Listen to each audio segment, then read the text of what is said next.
First, I did not upload a video from yesterday afternoon. I recorded one, but I did not upload it because I did not like what I said in it, how I came across, and when I got home last night and told Mary Jane about it, or at least about one of the portions of it, she opened my eyes to the fact that it was probably less than uplifting to share what I shared. Just the gist of it, so you're not left in limbo wondering, oh, what did he say? I talked about what I'll refer to as a comedian on YouTube. That was not somebody I should probably be referencing or advertising for, I guess I'll say. So it was nothing bad or mean or inherently, it was a little mean, but it just not something that I needed to be putting across in these videos. So anyway, shifting gears, literally, because I'm in a car, although I'm not actually shifting gears because it's an automatic transmission, and I've got the cruise set, so there's no variation in speed or RPMs to shift into. But anyway, this afternoon was grading some papers. The kids had a half day, if I didn't mention that before. The students left halfway through the day, and then the teachers had the rest of the day for school improvement planning, which essentially translates to get a bunch of your extra crap done that you haven't had time to do for the last couple of weeks. I don't think that's what it's supposed to be, but that's what it is.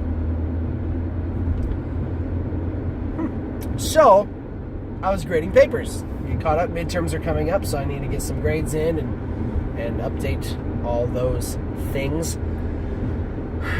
And I came across several papers of students who just completely skipped questions. They did the question before, they did the question after, but they missed the one in between. And it's the exact same format, whether it was fill in the blank or circle this answer or whatever. And I'm just like, how do you do that? How do you skip an entire item on the assignment? Like, I get, like, maybe that was a difficult one and you were going to come back to it, but you didn't come back to it. How did you not check over your paper, especially when it's just 10 fill-in-the-blank items and you can clearly see that number 7 is not filled in? How does that happen? I never had that issue when I was in school. I think maybe on a test or two I might have missed a question because it was like multiple choice on the little Scantron sheets and they all looked the same after an hour and a half. And I was trying to get done.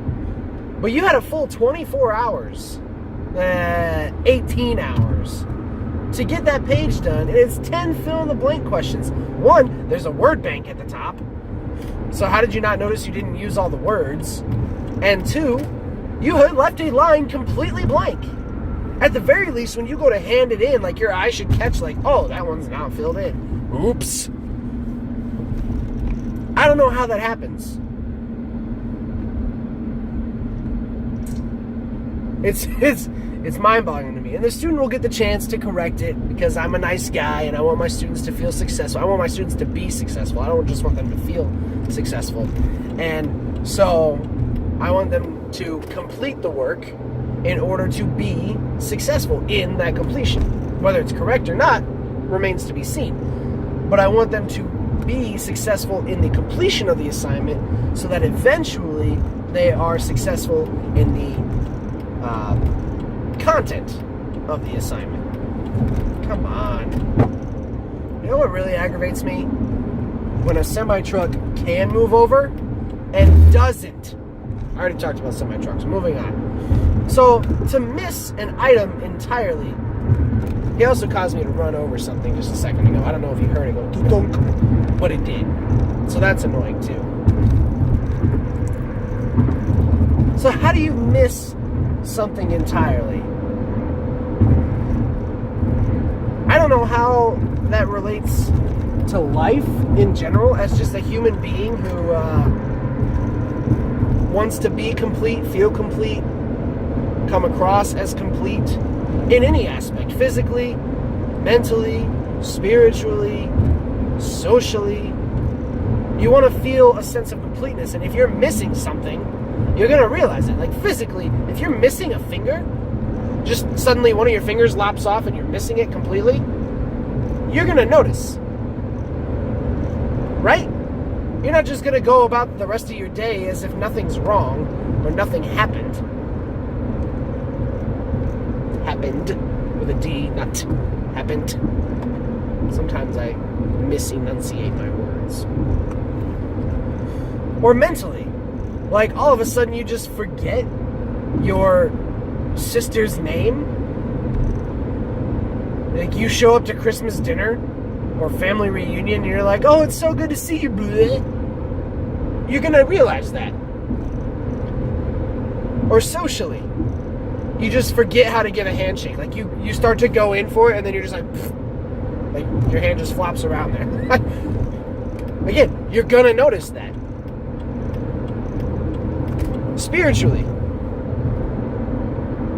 Suddenly, I mean, you're in the middle of a prayer or reading your text, your Bible, or even participating in a worship service, and you just forget why you're doing it, like what the higher power is that you are devoting your time to. And you're just standing there like, okay, I'm singing a song to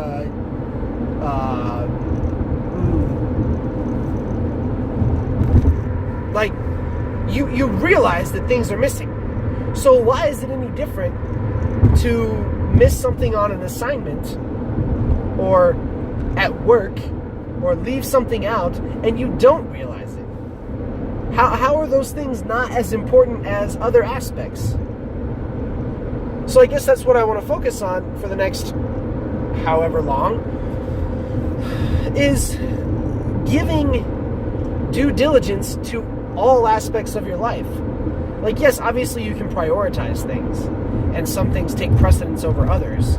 Like, you're probably going to wash your underwear if you're out before you worry about, I don't know, making the bed. Because you can always make the bed later.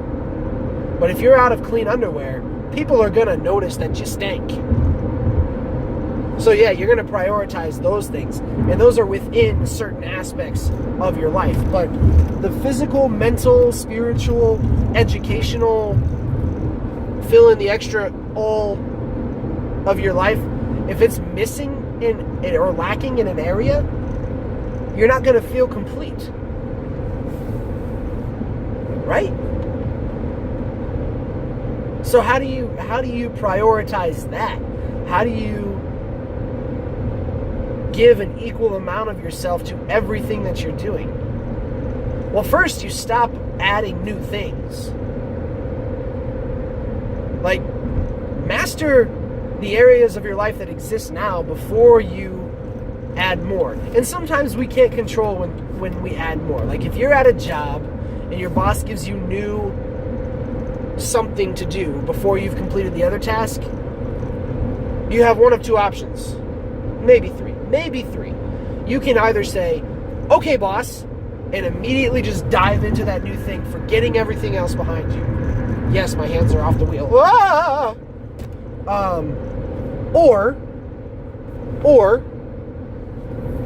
you can say, I will take care of that when this is done, and risk your boss saying one of two things. Either, great, thanks for hearing me, and look forward to seeing what you can do. Or, no, I told you to do this, so do it.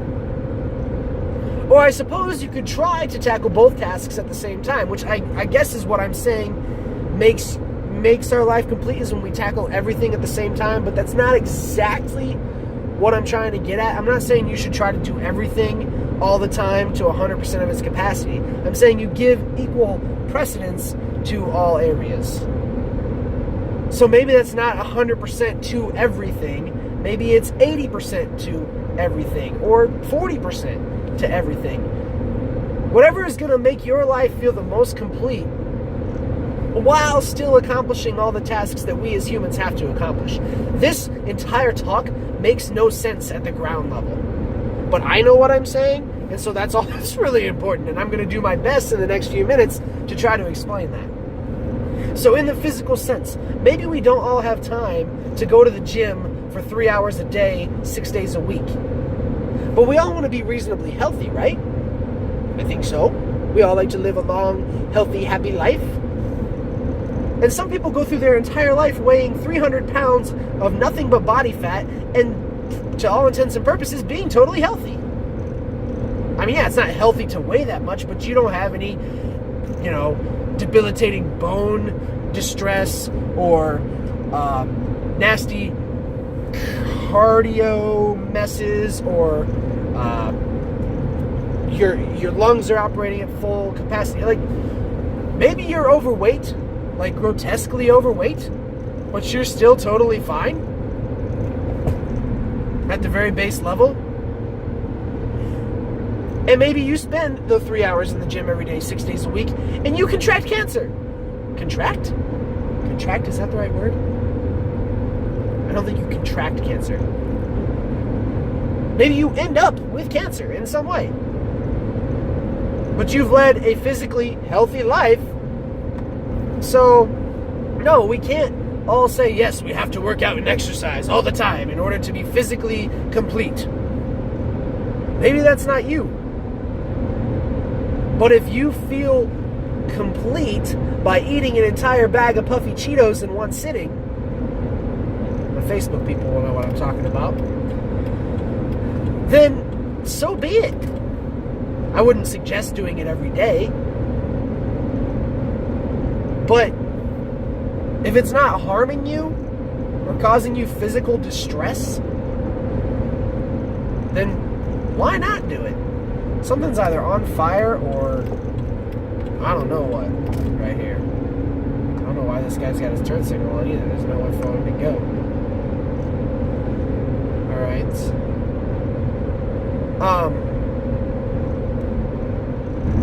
So yeah, the physical. Mentally.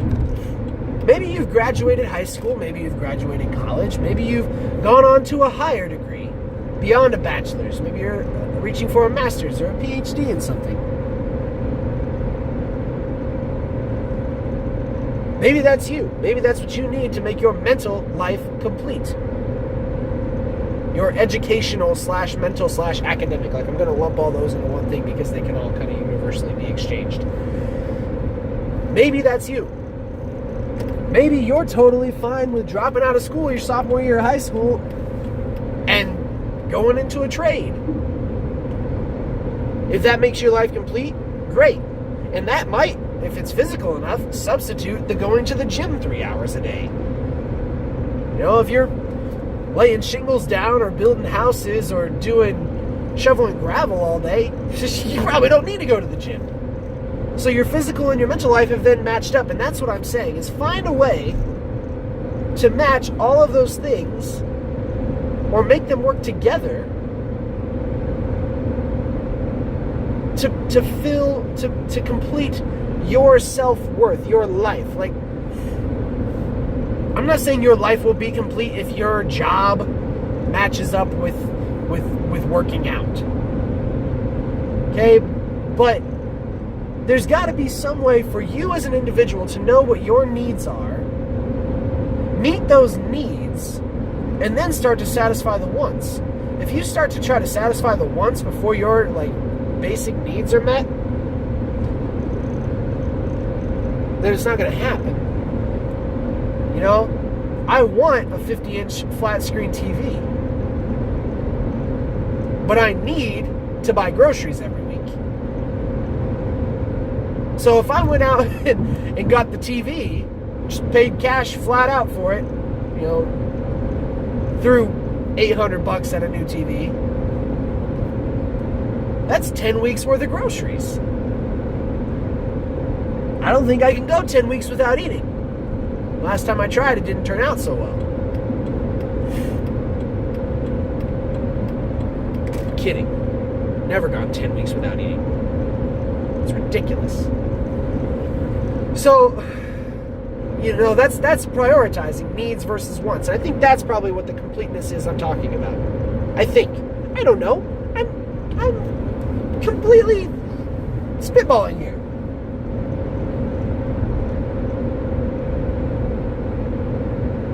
But to me, I think my completeness is when my needs are met.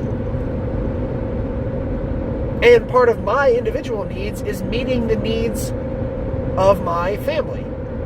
My wife, my daughter, my parents, the people with whom I love and appreciate spending time.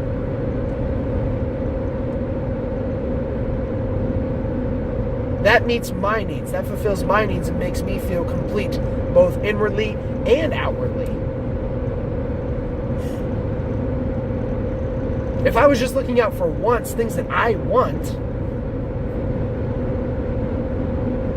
my life would not be complete in any of those senses, because I want to eat an ice cream sundae every day. But then I'm going to get fat. And then I won't be able to get up off the couch, which means I won't be able to go to work. And then if I don't go to work, I can't pay for the house that the couch is in. And so therefore my wants nor my needs are met. And I end up living under this bridge with a guy named Stan washing our feet in the river if we feel like it. It's a little drastic, I'll admit. But it's not totally off base. That's, I think. I wonder. Meet your needs before satisfying your wants and lead a complete life. Feel healthy, feel prepared, feel successful, feel satisfied. I can only speak for the way that I've lived my life. Obviously, I've not lived your life. I've not lived anybody else's life. I've lived my life for the last 26 years, almost 27, by the way. I mean, like in a couple months.